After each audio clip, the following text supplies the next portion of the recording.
What's up, guys? It's your boy Cam. We are here with the NXT Thunder edition of the Superstar Shakeup. We are about to go into NXT Worldwide, which is kind of like our AEW Rampage to our Thunder, to our main Thunder show. It's an A- show. I mean, it's an A show, but it's a 1 hour show, which means like some of the storylines, like not all the big storylines are going to be on this show, but people from Inferno coming to Thunder who will be here. We have a stacked show here for you tonight.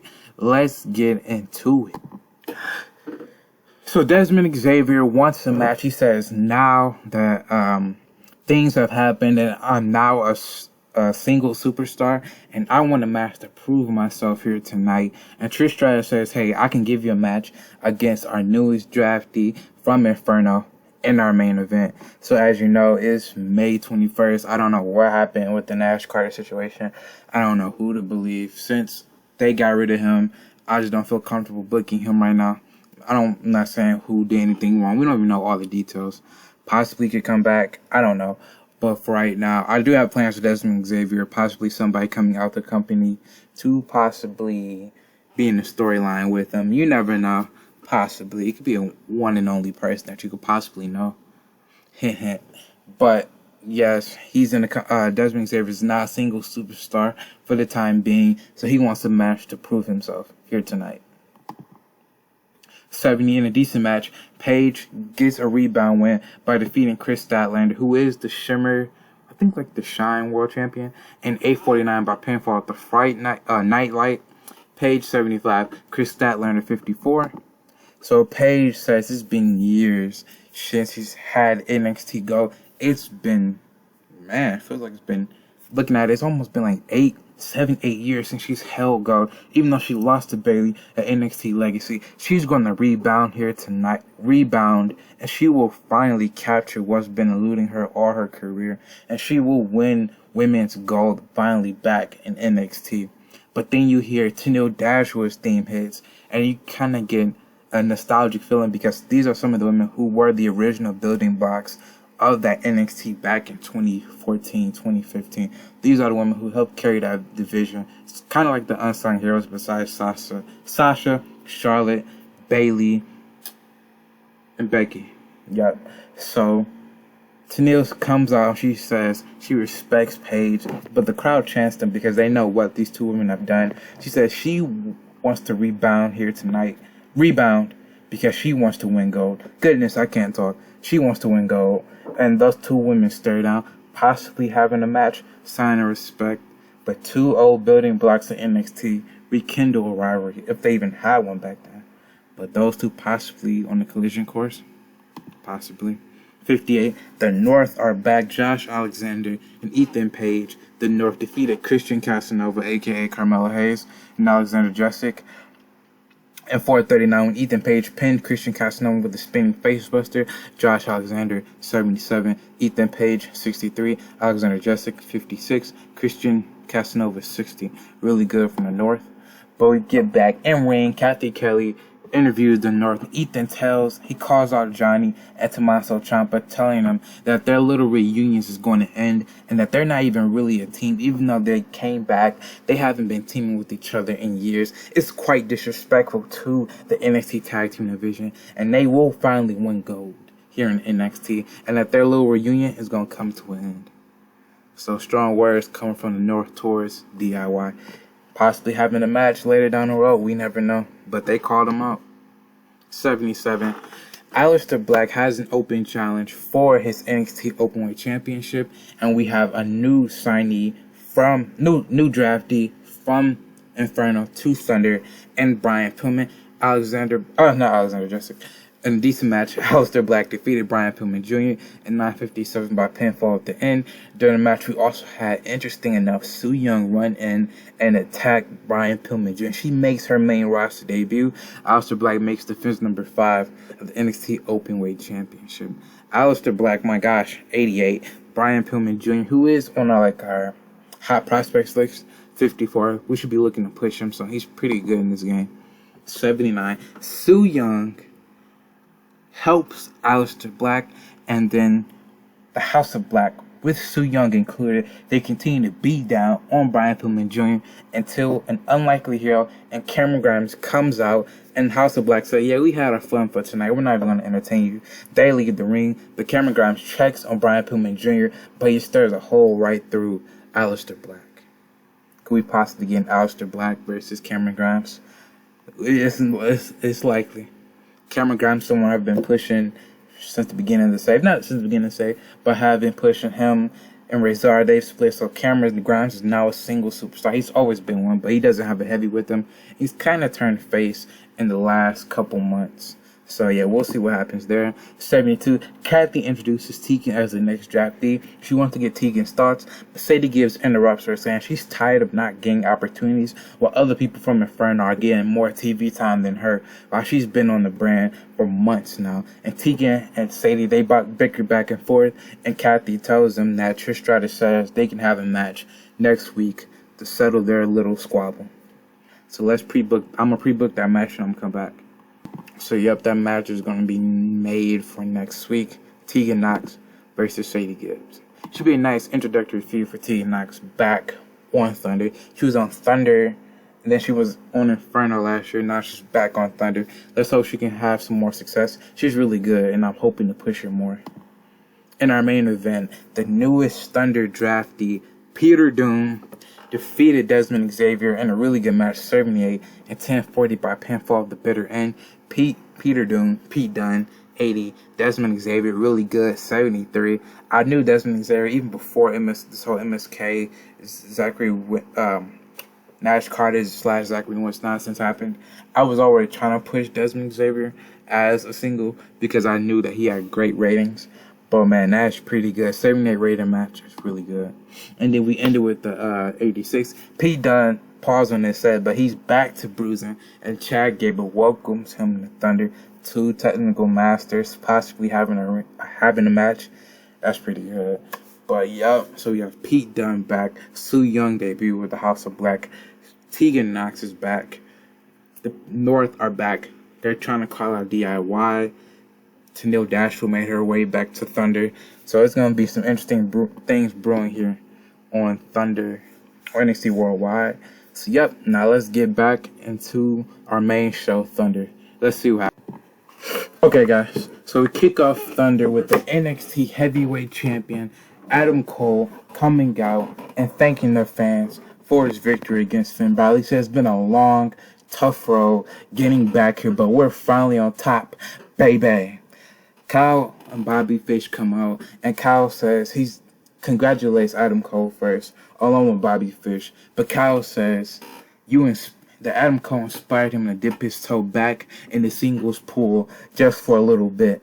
And Adam says he's happy for him. If he ever works his way up to getting a title shot, he's happy to give it to him. And Bobby Fish says, how about a little friendly challenge? Me versus you for that title.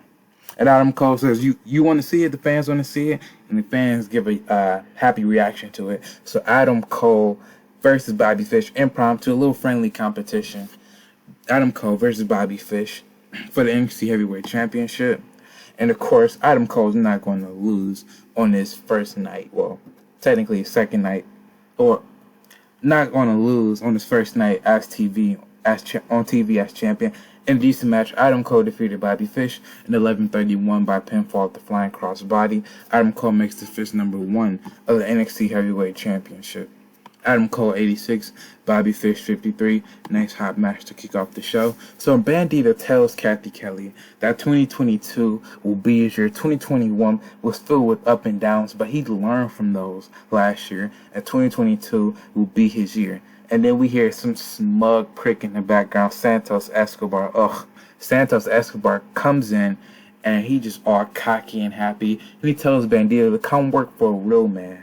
Not this woman, but come work for a real man who really represents Mexico and a man who really does signify championships. I mean, Bandito's he did win the strap. He did win the Cruiserweight Championship. But you can say that Santos Escobar, since the Saving started, has had more success than Bandito. That's arguable.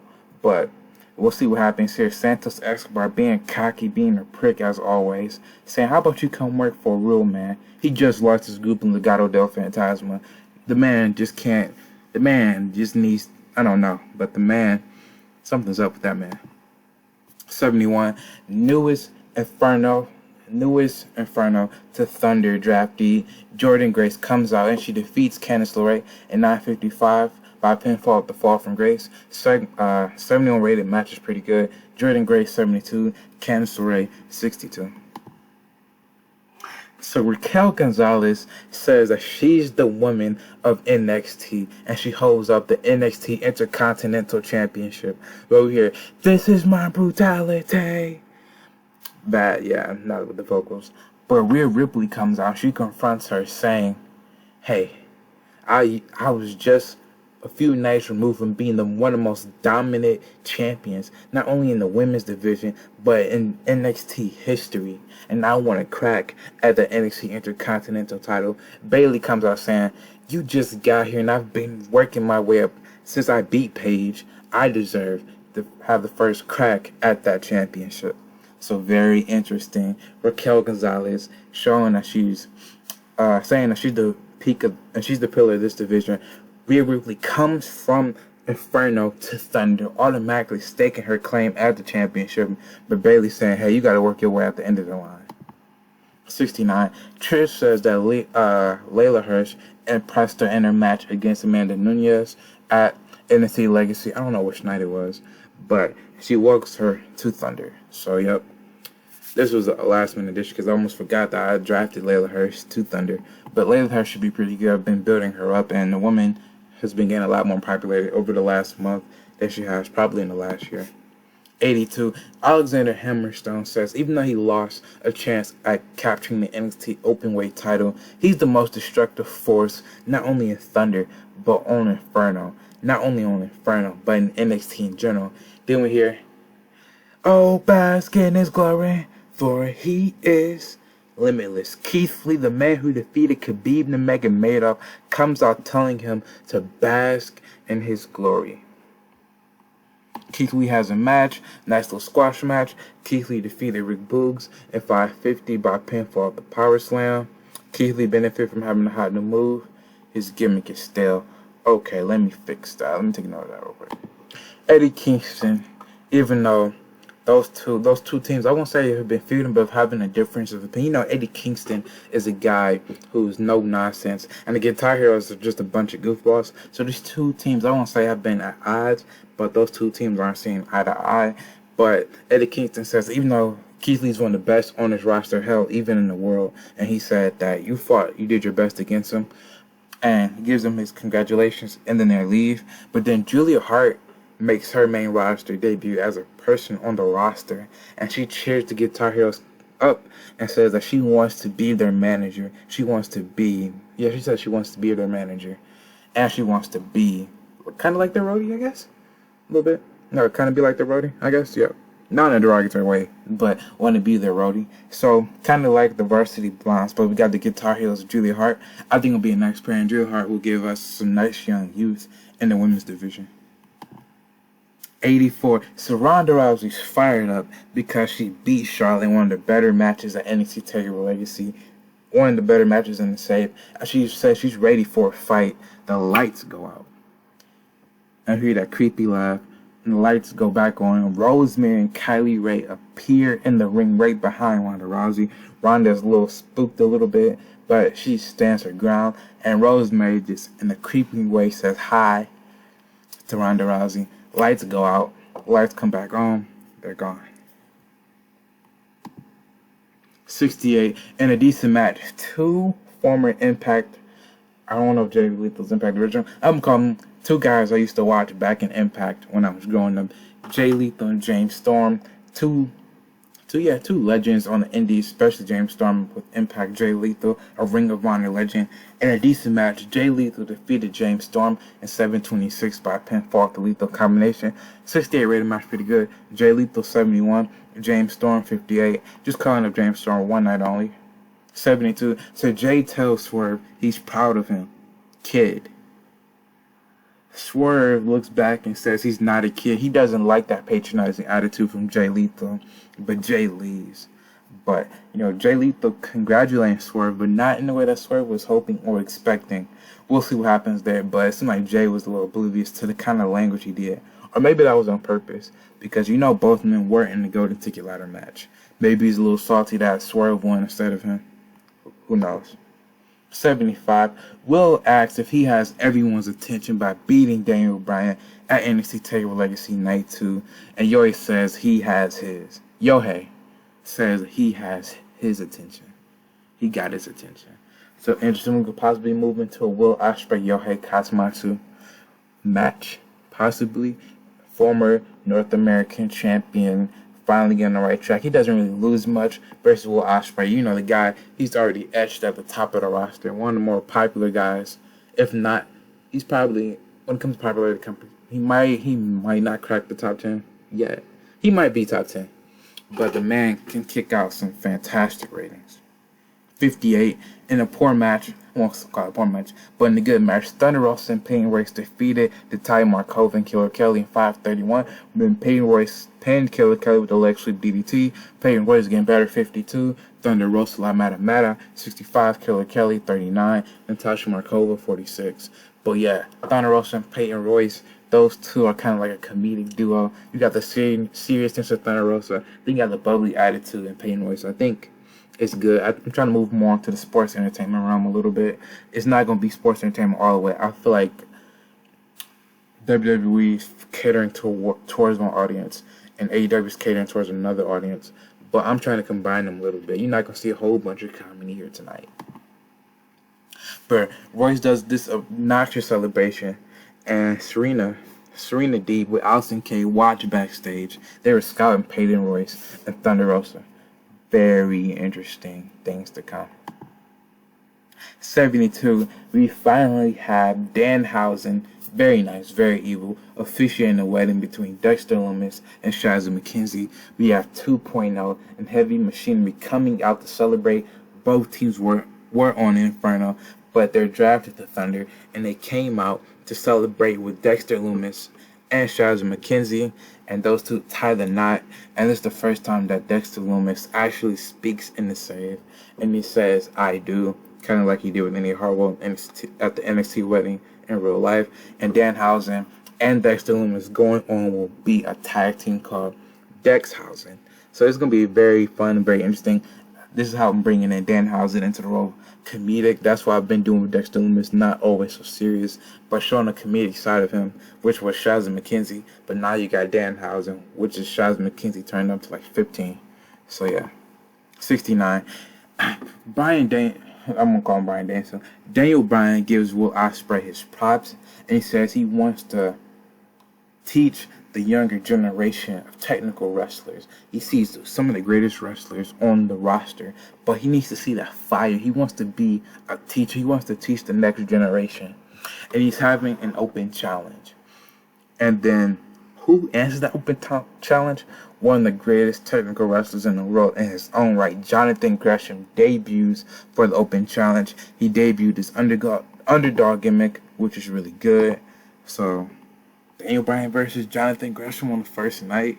We'll see what happens. 87. Fantastic match. Technical masterclass, as always. And about to have great heat and decent reaction from the crowd. Daniel Bryan defeated Jonathan Gresham in 2025 by submission with a no-lock. Daniel Bryan, 88. Jonathan Gresham, 72. Even though Jonathan Gresham lost, I think that him having this 5-star 87 rated match with Daniel Bryan is going to open the eyes of people that have never seen him before. Ideally, I wouldn't debut somebody in a loss, but I have some plans, so you just got to stick with me for a little bit. 85. Bryan shakes Jonathan Gresham's hand, but from the crowd we see Boa with Hideki Suzuki. They get in the ring, and Boa acknowledges Daniel Bryan. Very interesting stuff. So we got Jonathan Gresham, technical wrestler. Daniel Bryan, technical wrestler. Then we got Hideki Suzuki, hard-hitting wrestler, mentoring Boa. And Boa just came from Inferno to Thunder, and he acknowledges Daniel Bryan. What did I say in a few segments earlier with Daniel Bryan? Possibly wanting to teach the next generation. Very interesting. But the show gets us an 89, probably like one of our best rated shows ever.